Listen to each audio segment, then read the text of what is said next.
बताया ना, आत्मा समझ क्यों? क्योंकि मैं भी आत्मा हूँ। आत्मा और आत्मा का जोड़ बन जाएगा, शरीर का और आत्मा का जोड़ बने कौन? तो अपने आप को आत्मा रियलाइज करने खातिर आत्मा शरीर का बाहर से भीतर है, शरीर का भीतर है ना, कड़े आड़े दिखाए ना। तो आप में यानी अटेंशन, आपका मतलब अटेंशन, आपने अंदर घुसना पड़ेगा शरीर का।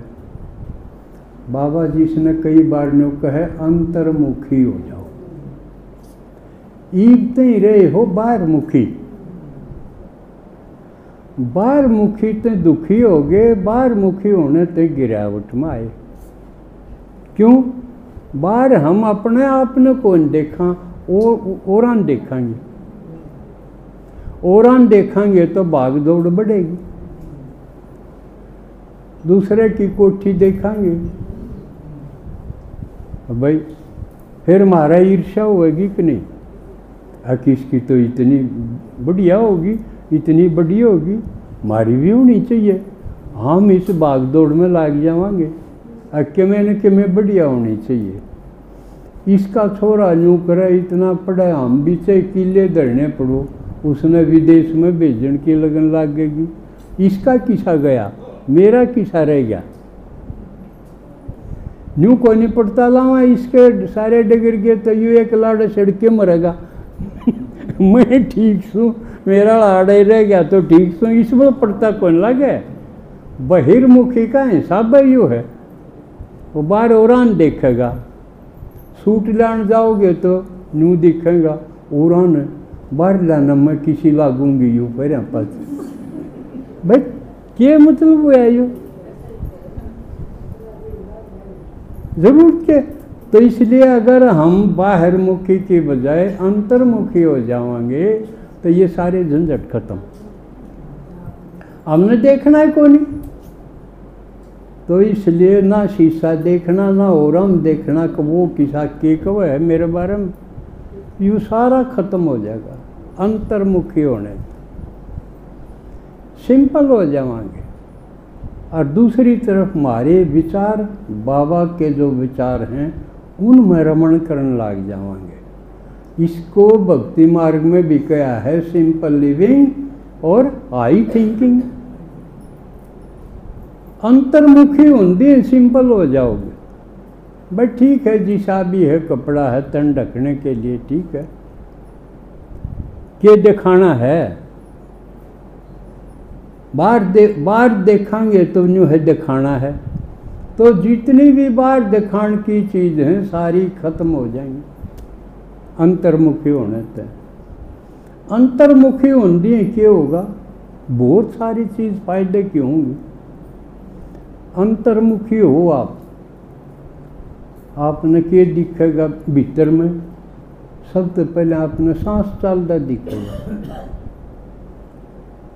अंतर्मुखी हो जाओ, बात तो चाहे आँख बंद भी कर लो तो अंदर आपने सांस चलता दिखेगा। सांस की गति का प्रभाव जबरदस्त होगा। आपने ज्ञानामृत किसने पढ़ा है? ई वाला ज्ञानामृत किसने पढ़ा है? बहुत कम पढ़ा सीता। आपने पढ़ा दोन मन है, उसमें एक रोहतक का भाई है, राणा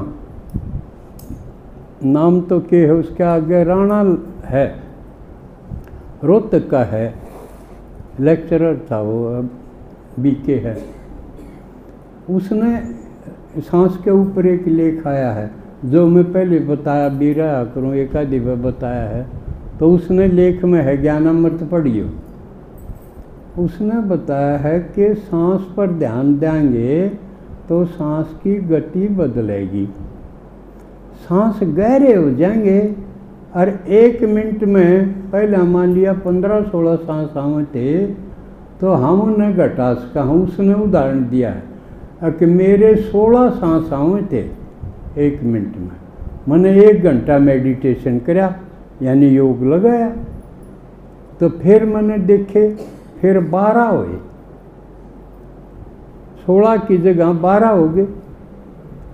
फिर 2 घंटे फिर योग लगाया तो मेरे 8 रह गए, 8 सांस। फिर उसने आंकड़े दिए हैं कि कछुआ जो है ना वो 4 सांस ले है, उसके इतने गहरे हैं, तो उसकी उम्र हो है 4 से 5 साल। आदमी के अगर नॉर्मल 15 भी हों तो उसकी एवरेज 100 साल उम्र है। और ये कुत्ता बिल्ली हैं जो हाफिजा हैं, ये घने सांस ले हैं 1 मिनट में, इसलिए इनकी 212 साल उम्र हो। उसका हेडिंग था कि अगर सांस पर ध्यान दे के सांस को गहरा और संख्या कम कर दी जा तो आपकी उम्र बढ़ जाएगी। उम्र बढ़ेगी तो आप हेल्दी भी हो जाओगे, आपकी बीमारी घट जाएंगी। तो ये सारा अंतर्मुखी होने से होगा।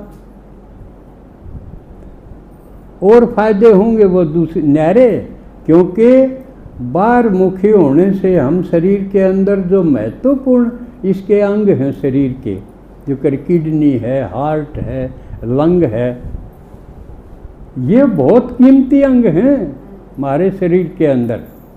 आजकल लोग जो बदमाश डॉक्टर हैं वो इनका व्यापार करें, बहुत से पकड़े गए हैं ऐसे जयपुर में खासकर। हाँ, पूरा षड्यंत्र है। ये महंगी चीज़ है। किसी गरीब ने क्यूकरे पटा पटूके और उसका वो सौदा कर ले हैं, तने इतने लाख रुपये मिल जाएंगे। 2 लाख में कर लिया सौदा, रुए बेके मान लिया 50 लाख में एक अंग, तो गोली दिया तो इंजेक्शन तो पड़ता लगा है डॉक्टर का, जिसका यूँ चस्का लग गया हो। तो ये आपके अंदर के जो अंग हैं वो घनखरे बिगड़ गए, वो बाहरमुखी रहने से बिगड़ गए, सांस की गति खराब होने से बिगड़ गए।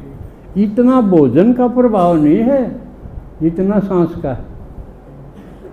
तो अंतर्मुखी होने से सबसे पहले वास्ता आपका सांस से पड़ेगा। और जिसको प्राण शरीर कहते हैं, एक है यू आडमास का जिसमें पृथ्वी और जल तत्व हैं। इससे अगला फिर वो प्राण है श्वास का। श्वास तो एक साधन है, उसके ऊपर प्राण सवार करे, वो है असली चीज़। प्राणेश्वर नहीं कहते हैं, भगवान को प्राणेश्वर भी कहें। तो वो हमारा जो प्राण का शरीर है वो स्वस्थ हो जाएगा तो हमारा यूँ शरीर स्वस्थ होगा ही होगा। और दूसरी बात क्या होगी कि सांस में देखने वाली चीज़ न्यारी और सांस न्यारा। सांस के द्वारा हम मन को अंदर घुसा सकें, और जहाँ जहाँ हम अटेंशन देंगे तो उड़ते हम स्वस्थ होते चले जाएंगे। इसको योग की भाषा में कुंडलिनी शक्ति या चक्रों का ज्ञान कहेंगे। तो ये 7 चक्र हैं, ये 6ठा चक्र है। यहाँ तक जब आवाएंगे तो हमारी आत्मा की स्थिति का बेड़ा पटेगा। मैं आत्मा हूँ, पूरे तक आंधी है जब योग शुरू होगा। इससे नीचे शरीर का शुद्धिकरण होगा। हठयोग ने ये चीज़ खोज की है।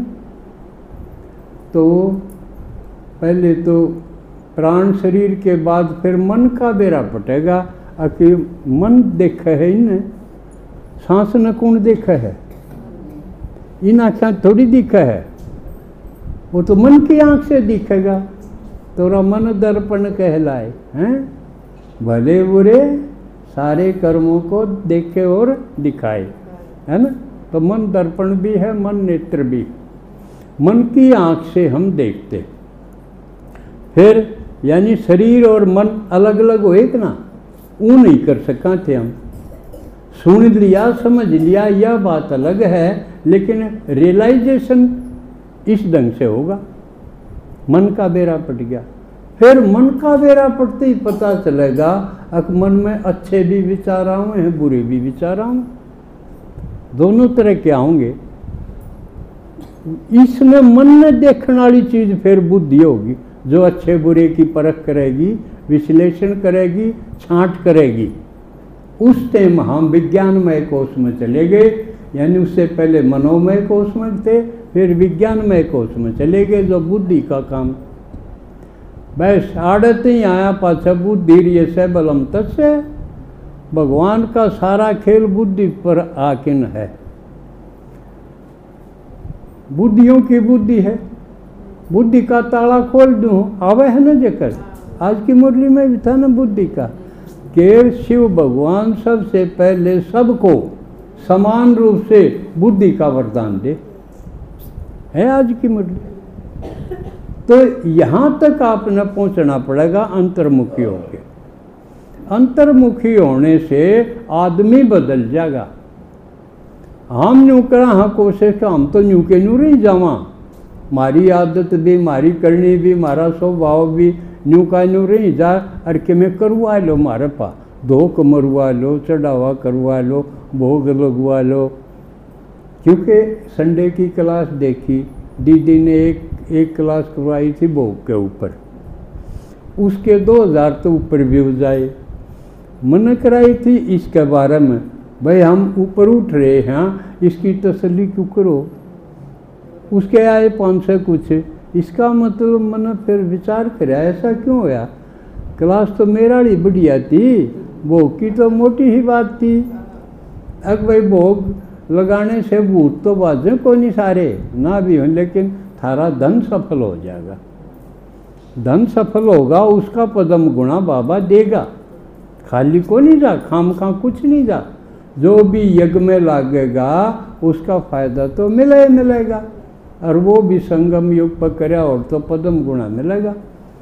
वो अगर आपने दिल से लगाया होगा तो, देखा देखी लाया होगा और किसे डाल लाया होगा तो अलग बात है, लेकिन अगर दिल से लगाया होगा उसका पदम गुणा फायदा बाबा देन खातिर बंधा हुआ। तो इस प्रकार आत्मा को रियलाइज करो। दूसरी बात, आप फिर आपने ये सारे फायदे मिलेंगे, हेल्थ वेल्थ हैप्पीनेस सारे मिलेंगे ये। फिर बाबा ने कहा आप मुक्त हो, बंधे बंधे ना रहो, क्योंकि अगर आप मुक्त नहीं हुए तो आप सेवा नहीं कर सकोगे। काम के तो को नहीं, आप बाहर नहीं निकलने देंगे, तो बाहर निकले बिना सेवा तू करोगे। तो इसलिए मुक्त भी हो, अपने आप को छुड़ाओ। या बड़ी मुश्किल है, भाई तो छूटे छाटे हुए हैं तकरीबन, एक आध खर फांसी भाइया कभी लाग जा क्यों भाई दिखे जो मेरा याद आ जाए। वो तो हो तो गए, मुक्त हो गए ना अगर लगभग